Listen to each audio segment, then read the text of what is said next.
Hello guys, welcome to the universal mystery tarot 1111। तो आज मैं आपके लिए कलेक्टिव रीडिंग लेके आ गई हूँ और टॉपिक आपने देखा ही है कि वो अपने दोस्तों से आपके बारे में क्या कहते हैं। वो अपने दोस्तों से आपके बारे में क्या कहते हैं, इसकी रीडिंग होगी। तो ये जनरल और कलेक्टिव है, जितना आपसे रेजोनेट करे उतना ही आपका है। अगर आप नो कांटेक्ट, लेस कांटेक्ट, जिस भी आप सिचुएशन में हैं, तभी ये रीडिंग जो है आपसे रेजोनेट करेगी। सबके लिए इस रीडिंग को देख सकते हैं, भले ही सिचुएशन कुछ भी हो। तो वो अपने दोस्तों से आपके बारे में क्या कहते हैं, प्लीज़ स्पिरिट बताए। जो भी इस रीडिंग को देख रहे हैं उनके पर्सन क्या कहते हैं, जिसको भी माइंड में रख के आप इस रीडिंग को देख रहे हैं, यानी मेरे व्यूवर्स जिसे भी माइंड में रख कर इस रीडिंग को देख रहे हैं, उनके पर्सन अपने दोस्तों से आपके बारे में क्या कहते हैं। ये एक रोमांटिक रीडिंग ही है, इस बात का भी आप ध्यान रखें। वो अपने दोस्तों से आपके बारे में क्या कहते हैं।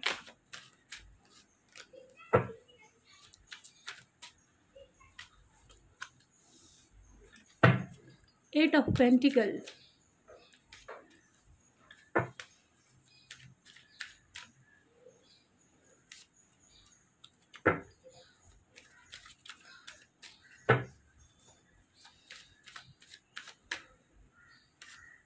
Five of swords, five of wands. वो अपने दोस्तों से क्या कहते हैं आपके बारे में।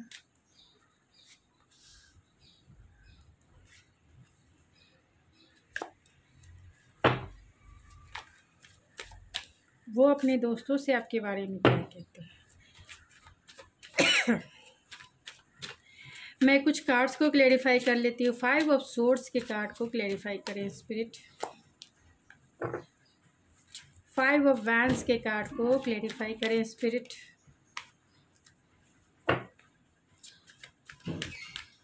टेन ऑफ सोर्ड्स के कार्ड को क्लेरिफाई करें स्पिरिट। टू ऑफ पेंटिकल्स के कार्ड को क्लेरिफाई करें स्पिरिट।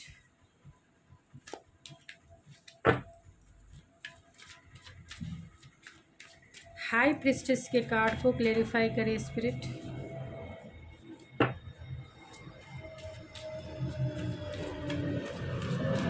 क्वीन ऑफ सोर्ड्स को क्लेरिफाई करें spirit. Queen of swords,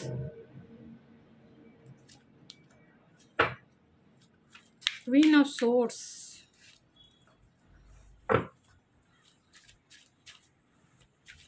eight of pentacles के कार्ड को क्लेरिफाई करें स्पिरिट। मुझे हंसी इसलिए आ रही है क्योंकि कार्ड्स ऐसे निकल रहे हैं जो सारी सिचुएशंस को आंखों के सामने मेरे ला रहे हैं कि आपकी सिचुएशन क्या है, वो अपने दोस्तों से क्या कहते हैं। हंसी इसीलिए आ रही है, स्माइल मुझे बहुत ज़्यादा आ रही है, मैं आपको बताऊंगी। थोड़ा सा सब्र रखें, सब्र का फल मीठा होता है। एट ऑफ पेंटिकल्स के कार्ड को क्लेरिफाई करें स्पिरिट। सिक्स ऑफ वैंड्स के कार्ड को क्लेरिफाई करें spirit. Bottom of the deck है पेज ऑफ वैंड्स। तो वो अपने दोस्तों से आपके बारे में क्या कहते हैं। तो यहाँ पे डेफिनेटली अगर ओवरऑल एनर्जी की बात की जाए तो पेज ऑफ वैंड्स की एनर्जी है। पेज ऑफ वैंड्स और यहाँ डेविल भी हैं। पेज ऑफ वैंड्स मैसेज का कार्ड है, तो कहीं ना कहीं वो आपको कम्युनिकेट करना चाहते हैं, आपको मैसेज करना चाहते हैं, आपके बारे में जानना चाहते हैं। क्यूरियोसिटी है कि आपकी लाइफ में हो क्या रहा है, भाई मुझे जानना है, क्या मुझे जानना है। आपको मैसेज करना है कि आप कैसे हो, क्यों नहीं उनसे बात कर रहे हो, क्या हो रहा है। तो वो अपने दोस्तों से यही कहते हैं। तो पहले मैं स्टार साइन बता देती हूँ। तो यहाँ पे सारे स्टार साइन है, Pisces, Taurus, Virgo, Capricorn, Leo सबसे ज़्यादा स्ट्रॉन्ग है, Leo, Aries, Sagittarius and Pisces and Gemini, Libra, Aquarius, Aries Leo Sagittarius है, कैंसर पाइसेस स्कॉर्पियो है, and Aries Taurus Virgo Capricorn की भी एनर्जी है, क्योंकि यहाँ डेविल भी हैं। तो taurus Virgo Capricorn, cancer Pisces strong है, एरीज स्ट्रॉन्ग है, एंड जमुना लिब्रा एक्वेरियस में एक्वेरियस सबसे ज़्यादा स्ट्रॉन्ग है, लियो सबसे ज़्यादा स्ट्रॉन्ग है। तो आपके पर्सन जो है अपने फ्रेंड को यानी अपने दोस्तों से आपके बारे में क्या कहते हैं, तो आपके अपने दोस्तों से वो यही कहते हैं, प्लीज़ यार ज़रा सा, अगर आप दोनों के कॉमन फ्रेंड हैं तो कॉमन फ्रेंड से ये कहते हैं कि प्लीज़ यार उससे बात करवा दो यार, तुम मुझे मतलब रिकन्सिलेशन करा दो, मैं क्या करूँ, मुझसे वो बात नहीं कर रहा है या नहीं कर रही है, प्लीज़ मैं जिसके बारे में जानना चाहता हूँ, क्यूरियोसिटी है, मतलब मुझे नहीं पता है, मुझे उससे रिकन्सिलेशन करा दो, एक बार मिला दो, एक बार बात करा दो, एक बार मैं सब कुछ चीज़ें जो है ठीक कर लूँगा। आपके सिचुएशन में नो कॉन्टैक्ट सिचुएशन हो सकता है, ब्रेकअप सिचुएशन हो सकता है, आप दोनों के बीच में आर्गूमेंट हो सकते हैं,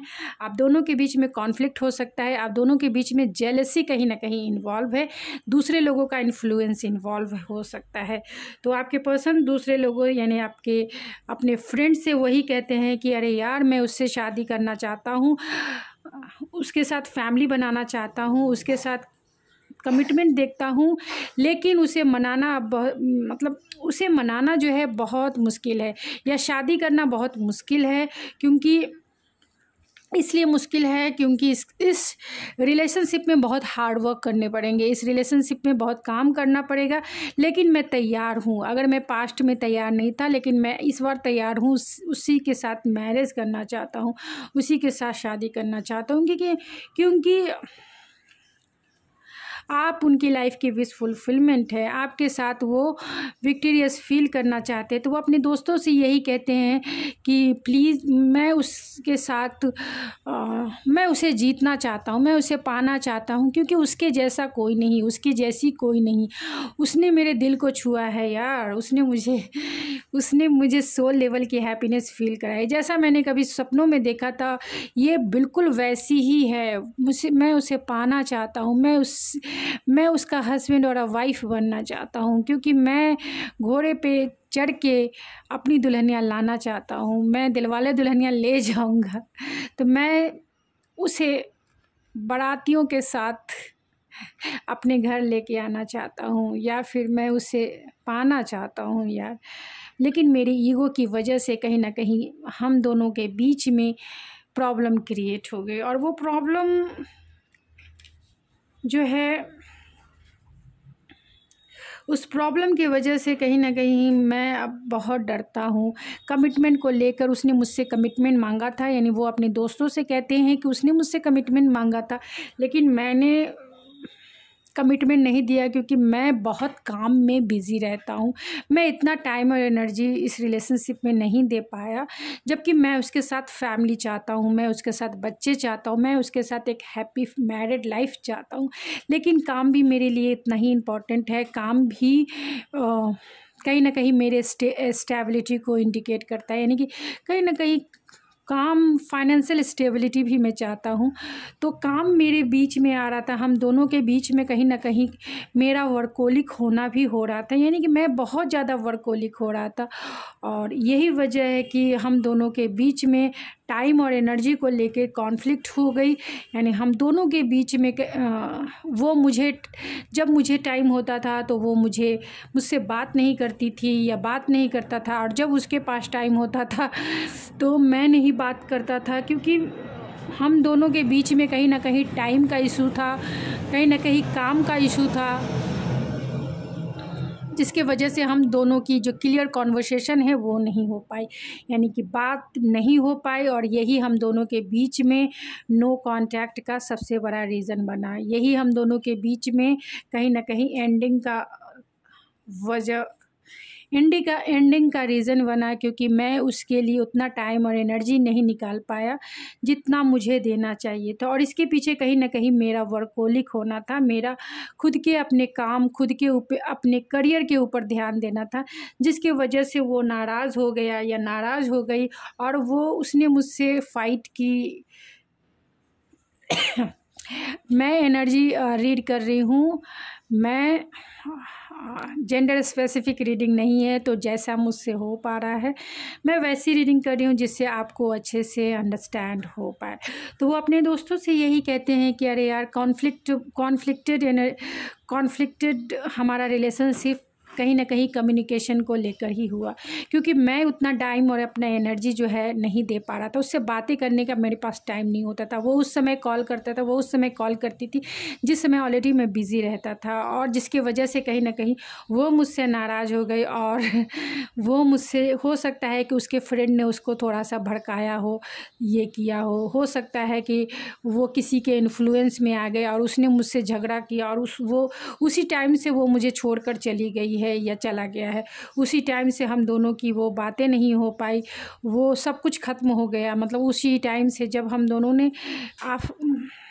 आर्गुमेंट किया और बहुत हॉट टॉक हो गया हम दोनों के बीच में, और उसी टाइम से हम दोनों का कम्युनिकेशन बंद हो गया। और अब इतना लंबा पीरियड गुजर चुका है, इतना लंबा पीरियड इतना लंबा टाइम हम दोनों के बीच में सेपरेशन का गुजर चुका है। अब मुझे ऐसा लगने लगा है कि ये रिश्ता ही मेरा ख़त्म हो गया है। क्या करूँ यार, मेरा रिश्ता ही ख़त्म हो गया है। अब मैं वो हैप्पीनेस, वो जॉय कैसे फील करूँ? वो मेरे लाइफ की सनशाइन थी, वो मेरे लाइफ का हैप्पीनेस थी, जॉय थी। मैं कभी भी उसे भूल नहीं सकता, क्योंकि कहीं ना कहीं मुझे जो एक सोल लेवल की जो हैप्पीनेस फील कराता है या कराती है, वो सिर्फ़ और सिर्फ वही पर्सन थी। अब मैं करूँ तो क्या करूँ यार, करूँ तो क्या करूँ? कैसे मैं उसे मनाऊँ, कैसे मैं उसे अपना बनाऊँ? क्या मैं उसे मैरिज के लिए, अब मैं तैयार हूँ, मैं उससे मैरिज अब करना चाहता हूँ, क्योंकि मैं भी चाहता हूँ उसके साथ एक कमिटेड रिलेशनशिप, मैं भी चाहता हूँ उसके साथ फैमिली, क्योंकि कहीं ना कहीं वो मेरी लाइफ की विश फुलफिलमेंट है। वो ऐसा पार्टनर मुझे शायद ही कभी मिले, क्योंकि मैं उसे बहुत रेस्पेक्ट करता हूँ। जैसा पार्टनर मुझे चाहिए था, बिल्कुल बिल्कुल वो वैसी ही है, वो वैसा ही है। एक बहुत कॉन्शियस है, बहुत स्पिरिचुअल है, वो बहुत मटेरियलिस्टिक है। उसकी स्पिरिचुअलिटी, उसका नेचर देख के कहीं ना कहीं मैं अपना दिल तो खो ही बैठा हूँ, और चाहता हूँ अपने लाइफ में उसी पर्सन को, क्योंकि आज भी मैं उसे भूला नहीं हूँ। आज भी वो मेरे ड्रीम में, मुझे हर नाइट को वो याद आती है, और हर नाइट को मेरे ड्रीम में आती है। मेरे ड्रीम में आके मुझे अपना बनाने को मैं फ़ील करता हूँ। मेरे ड्रीम में आके मैं उसे फैंटेसाइज़ करता हूँ। वो बहुत स्पिरिचुअल भी है। कभी कभी मुझे लगता है कि ये हकीकत है या फसाना। जब भी मैं उसे ड्रीम में फ़ील करता हूँ, ऐसा लगता है कि सचमुच में उसकी एनर्जी मेरे सामने है, सचमुच वो मेरे सामने है। मैं करूँ तो क्या करूँ? मगर मैं उसे डरता भी हूँ, क्योंकि वो थोड़े मुझे मिस्टीरियस दिखती है या दिखता है, क्योंकि उसके बारे में मुझे नहीं पता है। कभी उसके टैलेंट को देखता हूँ तो मैं इम्प्रेस हो जाता हूँ, कभी उसकी साइकिक एबिलिटी को देखता हूँ तो मैं इम्प्रेस हो जाता हूँ, क्योंकि मेरे दिल की बात वो सही तरीके से समझती है। बिना बताए वो समझ जाता है या समझ जाती है। बिना मेरे कहे वो हर एक बात को समझ लेता है या समझ लेती है। मुझे नहीं पता है कि वो कैसे मेरे माइंड को वो पढ़ लेती है, मेरे फीलिंग्स को वो पढ़ लेती है, मुझे नहीं पता है। कभी कभी जितना मैं उसे जानता हूँ उतना ही मैं उसके ख़यालों में और उसकी एनर्जी में खो जाता हूँ। मुझे मिस्ट्री के सिवा और कुछ नहीं दिखता, और मैं उसके लिए बहुत बहुत बहुत ज़्यादा अट्रैक्शन फील करता हूँ। ख़ास तौर से मैं रात को उसके लिए बहुत पैशनेट हो जाता हूँ। मेरी रातों की नींद गायब रहती है। मैं करूँ तो क्या करूँ? ऐसे सिचुएशन में मैं कैसे उसे कांटेक्ट करूं? मैं कैसे उससे मिलूं? अपने फ्रेंड से वो जब भी ये बातें करते हैं, उनका फ्रेंड कहता होगा कि अरे यार बात तो कर लो, कि नहीं यार मैं बात ही नहीं कर सकता। मैं उससे बात नहीं कर सकता हूँ, क्योंकि अभी तो इतने टाइम से वो कभी नाराज़ नहीं रहती है। हमेशा इस रिलेशनशिप में उसने मुझे कम्युनिकेट किया है, उसने मुझे बहुत प्यार दिया है, उसने मुझे बहुत सपोर्ट किया है, चाहे इमोशनल सपोर्ट हो, फाइनेंशियल सपोर्ट हो, या फिर इंटेलेक्चुअल सपोर्ट हो। मुझे हर एक वे में उसने बहुत कुछ सिखाया है, बहुत गाइड किया है उसने, मुझे बहुत कुछ दिया है उसने। वो बहुत पावरफुल है, उसे डील करना मेरे लिए कहीं ना कहीं कन्फ्यूज़न की बात है। तो कन्फ्यूज़न क्यों है, उसका फ्रेंड अगर पूछेगा तो क्यों कन्फ्यूज़न है, क्यों तुम्हें, अगर पावरफुल वो है तो तुम क्लियर कॉन्वर्सेशन तो करो। तो ये अपने यानी आपके पर्सन जो है अपने फ्रेंड से यही कहते हैं कि अरे यार मैं उसे डील नहीं कर सकता, इसलिए डील नहीं कर सकता हूँ क्योंकि अभी उसका एटीट्यूड बहुत बदल चुका है। जब से हम दोनों की बातें बंद हो गई है, जब से हम दोनों ने कांटेक्ट करना बंद कर दिया है, जब से हम दोनों एक दूसरे से मिल नहीं रहे हैं, तब से उसका एटीट्यूड जो है बदल चुका है। शायद वो अपने लाइफ में मूव ऑन है, मुझे नहीं पता है कि वो मूव ऑन हो गई है या क्या हो क्या उसकी लाइफ में चल रहा है, लेकिन उसका एटीट्यूड कहीं ना कहीं बदल गया है मेरे प्रति। अभी वो इतने, मुझे ऐसा लगता है कि वो बहुत गुस्से में होगी, बहुत ब्लंट हो गई है, बहुत डायरेक्ट हो गई है। मतलब स्ट्रेट फॉरवर्ड अगर उसने मुझे जवाब दे दिया कि तुम जाओ यहाँ से, निकलते बनो अपने लाइफ में, तो मैं क्या करूँगा, क्योंकि उसके पावर को मैं डील नहीं कर सकता। उसके पास वो बहुत अच्छी मैनिफेस्टर है, क्योंकि जितनी ज़्यादा वो स्पिरिचुअल है उतनी ज़्यादा ही वो इंटेलेक्चुअल है, बहुत प्रैक्टिकल है, इंटेलेक्चुअल है, बहुत इंटेलिजेंट है, बहुत स्मार्ट है, वो बहुत स्मार्ट है। मैं क्यों आया हूँ उसके पास वो समझ जाएगी। मैं क्या उससे, मैं फॉरगिवनेस चाहता हूँ, मैं क्या चाहता हूँ उसके पास, मैंने उसको कॉल क्यों किया या उससे मिलने क्यों आया, वो तुरंत समझ लेगी, क्योंकि वो बहुत स्मार्ट है और वो बहुत इंटेलेक्चुअल है और उसका एटीट्यूड बहुत प्रैक्टिकल है, रैशनल है, और वो स्ट्रेट फॉरवर्ड जो है जवाब देना चाहती है। यानी मेरे मुंह पर ही मुझे बोल देगी गेट आउट, और मैं उसे खोना नहीं चाहता हूँ, मैं उससे बातें करना चाहता हूँ, वो तो मुझसे बातें करने को भी रेडी नहीं होगी। अब मैं करूँ तो क्या करूँ, क्या करूँ, कैसे उससे बात करूँ, कैसे उससे बात करूँ, मुझे नहीं पता है। और यही वजह है कि मैं उसके पास जितने भी स्टेप लेता हूँ, मैं डरता हूँ उसके पास जाने के लिए। मुझे लगता है कि जैसे जैसे टाइम जाएगा वैसे वैसे जो है थोड़ा उसका गुस्सा जो है शांत हो जाएगा। यानी गो विथ फ्लो चलने की कोशिश करता हूँ, देखता हूँ कब तक वो गुस्से में रहती है या रहता है। बाद में जब गुस्सा ठंडा होगा तो अगर उसने मुझे कुछ क्लोजर दिया तो मैं उससे फॉरगिवनेस यानी माफ़ी मांग लूँगा। लेकिन अभी मैं उसके पास जा नहीं सकता डायरेक्ट, क्योंकि जहाँ अगर मैं उसके पास डायरेक्ट जाऊँगा तो मैं हमेशा हमेशा के लिए इस रिश्ते को खो दूँगा, हमेशा हमेशा के लिए उसे खो दूँगा, क्योंकि अभी वो बहुत गुस्से में है, बहुत ज़्यादा नाराज़ है। उसका एटीट्यूड बताता है कि वो बहुत नाराज़ है। अगर ऐसा नहीं होता तो क्या वो मुझे अनब्लॉक नहीं करती, क्या वो मुझे मैसेज नहीं करती? अगर ऐसा होता तो, अगर वो मुझसे नाराज़ नहीं होती तो मुझे वो कॉल करती, मुझे मैसेज करती। कॉल मैसेज छोड़ दो, मुझे अपने फ्रेंड से जो है कुछ तो मैसेज करती, किसी दूसरे के मोबाइल से कॉल कर सकती थी, किसी दूसरे के मोबाइल से मेरे बारे में जानने के लिए या फिर मुझसे बात करने के लिए, क्योंकि अब तक उसने ही इस रिलेशनशिप में अपना टाइम और एनर्जी लगाया है। अब तक उसका एटीट्यूड पहले बहुत लविंग थी, केयरिंग थी, और उसका एटीट्यूड इतना था कि वो बहुत सेंसिटिव थी मेरे लिए। हमेशा जो है केयरिंग उसका नेचर रहा है, हमेशा हर वक्त वो मुझसे पूछा करती थी कैसे हो, ठीक तो हो, और बहुत वरी करती थी क्योंकि उसे चिंता होती थी मेरी। अब तो वो एकदम से उल्टा हो गई है, मतलब एटीट्यूड ही उसका बहुत ज़्यादा बदल चुका है। जब से हम दोनों के बीच में जो आर्गुमेंट और कॉन्फ्लिक्ट क्रिएट हुआ है, और कहीं ना कहीं कमिटमेंट ही है इसकी वजह है। वो मेरे साथ एक सीरियस रिलेशनशिप बनाना चाहती थी उस टाइम पे, और उस समय मैं अपने काम में बहुत ज़्यादा फोकस था, जिसके वजह से मैं उसे टाइम नहीं दे सका। अब मैं करूँ तो क्या करूँ, मैं मेरे पास अब तक मैं उसे जगल कर रहा था, मेरे पास कोई रास्ता ही नहीं था कि मैं जाऊं तो कहाँ, इधर जाऊं, काम को देखूं या उसे देखूं, उसे मनाऊं, काम की तरफ अपना फोकस करूं कि मैं उसकी तरफ फोकस करूं, क्योंकि काम भी मेरे लिए, करियर भी मेरे लिए इम्पॉर्टेंट था। और ये उस समय हमारा झगड़ा हुआ जिस समय मेरे ऊपर काम का प्रेशर बहुत ज़्यादा था, मेरे घर का प्रेशर बहुत ज़्यादा था, और उस समय मेरी बात को ये समझ नहीं पाई, और जिसके वजह से कहीं ना कहीं हमारा ब्रेकअप हुआ हमारा, नो कांटेक्ट, उस समय से हम दोनों बातें नहीं कर रहे। अब मैं चाहता हूँ इससे बात करना, तुम कुछ पैरवी लगा दो यार, मुझे उससे बात करा दो, क्योंकि मैं उसके लिए बहुत ऑब्सेस फील करता हूँ। मुझे डर लगता है कि मैं हमेशा हमेशा के लिए उसे खो ना दूँ, कहीं वो किसी और के साथ तो नहीं है ना, कहीं उसने मुझसे मूव ऑन तो नहीं कर लिया। क्योंकि उसकी पर्सनालिटी यार बहुत अट्रैक्टिव है, वो बहुत बिजनेस माइंडेड भी है और ख़ुद का उसका पर्सनल ऑनलाइन बिजनेस है, ऑनलाइन वो सब कुछ करती है। मतलब वो बहुत, उसकी पर्सनालिटी बहुत टैलेंटेड, मतलब मल्टीपल टैलेंटेड है। वो कभी भी घर में बैठ के भी अगर रहेगी तो भी वहाँ बहुत ज़्यादा क्रिएटिविटी करती रहती है।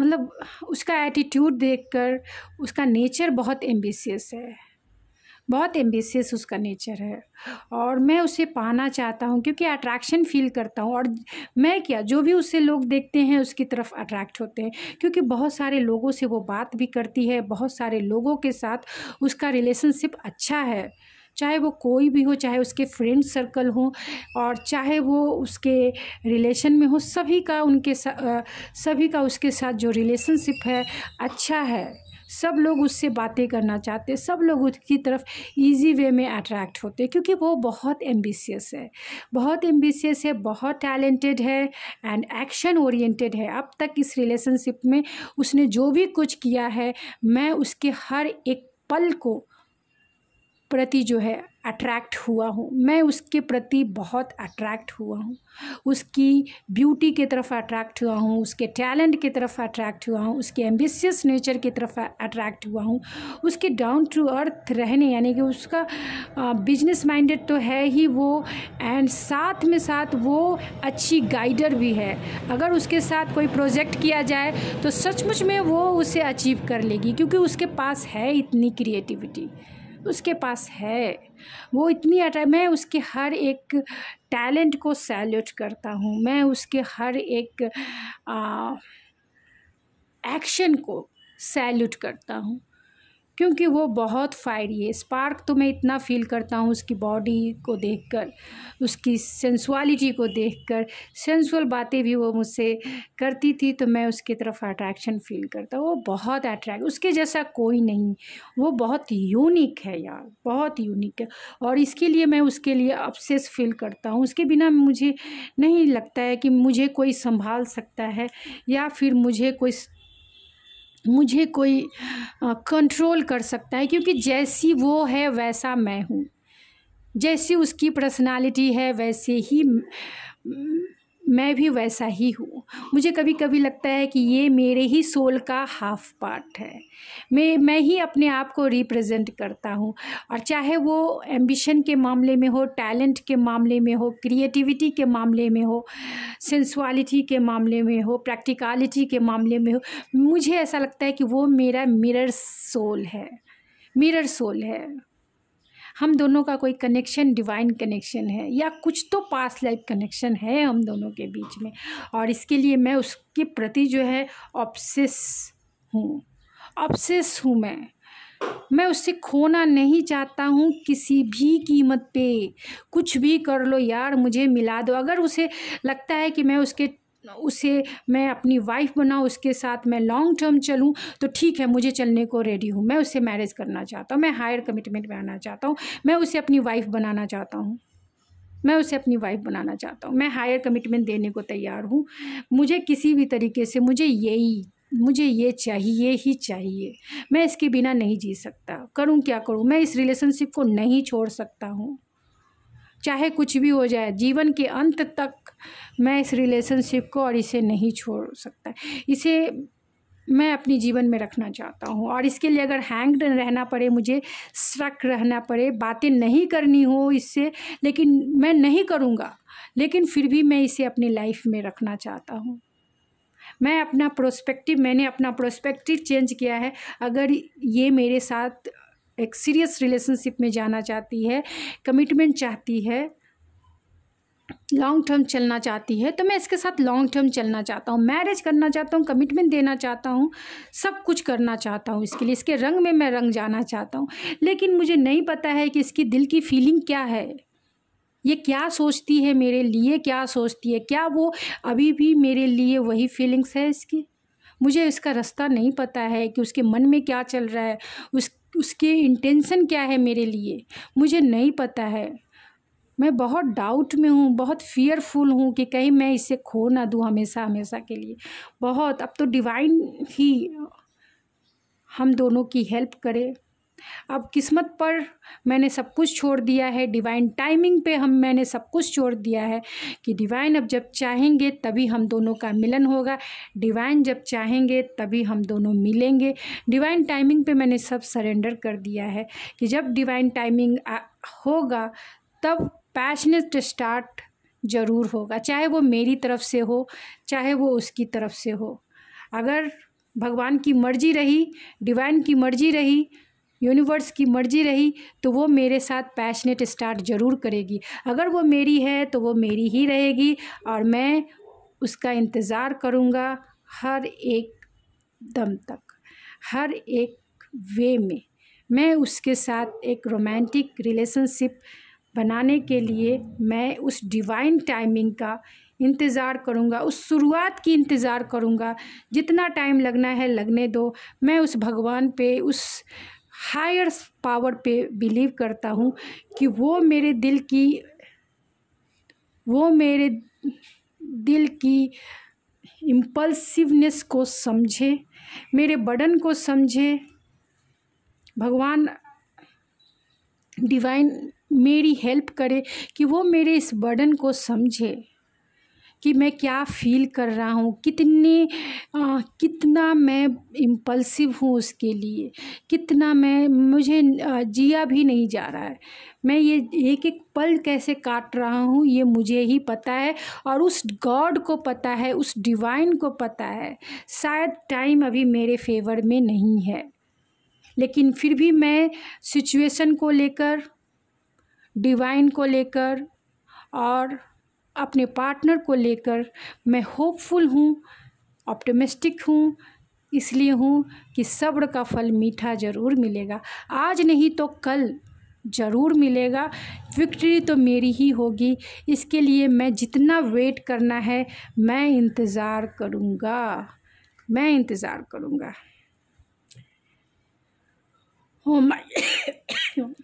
ओह माय गॉड, बहुत डिटेल एंड डेप्थ में मैं डूब गई। तो कुछ चार्म से मैं निकाल के अब इस रीडिंग को एंड करूँगी क्योंकि मैं बहुत ज़्यादा डिटेल्स में मेरी एनर्जी गई है और मैं बहुत ज़्यादा हैवी फील कर रही हूँ। तो आपके पर्सन अपने फ्रेंड से यही कह रहे हैं, अपने दोस्तों से यही कहते हैं कि मैं उसे कमिटमेंट दूंगा, मैं उसे प्रपोज़ करूंगा, रोमांटिक डेट पे लेके जाना चाहता हूँ, रोमांटिक टाइम बिताना चाहता हूँ और उसके साथ जीना चाहता हूँ। और ये रोमांटिक टाइम, ये क्वालिटी टाइम, ये डेट जब मैं उसे प्रपोज़ करूँगा वो टाइमिंग ज़रूर आएगी, डेफिनेटली आएगी। और भले ही अभी एल्यूज़न भरी रात है, भले ही अभी अंधेरी रात है, लेकिन इस अंधेरी रात के बाद उजाले की नई किरण ज़रूर आएगी। और ये टावर जो अभी टूट चुका है हम दोनों के बीच में, इस टावर को फिर से हम दोनों प्योर एनर्जी से बिल्ड करेंगे क्योंकि हमारा प्यार सच्चा है और उसको मैं कमिटमेंट ज़रूर दूंगा। इस रिलेशनशिप में स्टेबिलिटी ज़रूर लाऊंगा और मैरिज उसके साथ ज़रूर करूंगा और इस रिलेशनशिप को एक हैप्पीएस्ट मैरिड स्टेबल लाइफ बनाऊंगा। तो गाइस, ये थी आपकी रीडिंग। आई होप आपको पसंद आई होगी। अगर आपको ये मेरी रीडिंग पसंद आ रही है तो प्लीज़ मेरे चैनल को ज़रूर सब्सक्राइब करें, सब्सक्राइब करके आप मुझे सपोर्ट करें, जो मेरे रिटर्निंग सब्सक्राइबर हैं। तो प्लीज़ अगर आपको मेरी रीडिंग पसंद आती है तो सब्सक्राइब करके सपोर्ट करें एंड लाइक करके मुझे मोटिवेट करें, क्योंकि मैं इतनी टाइम और एनर्जी आपके लिए इन्वेस्ट करती हूँ। तो प्लीज़ इतना तो बनता ही है कि आप मुझे मोटिवेट करें, लाइक्स करें तो ज़रूर करें, अपना सपोर्ट दिखाएं सब्सक्राइब करके और लाइक करके अपना जो है स्ट्रेंथ दिखाए कि आप मुझे मोटिवेट कर सकते हैं। तो गाइज़ ये थी आपकी रीडिंग, आई होप आपको पसंद आई होगी। अगर आपको मेरी रीडिंग पसंद है तो मैं मिलती हूँ आपके नेक्स्ट रीडिंग में, तब तक के लिए थैंक यू सो मच।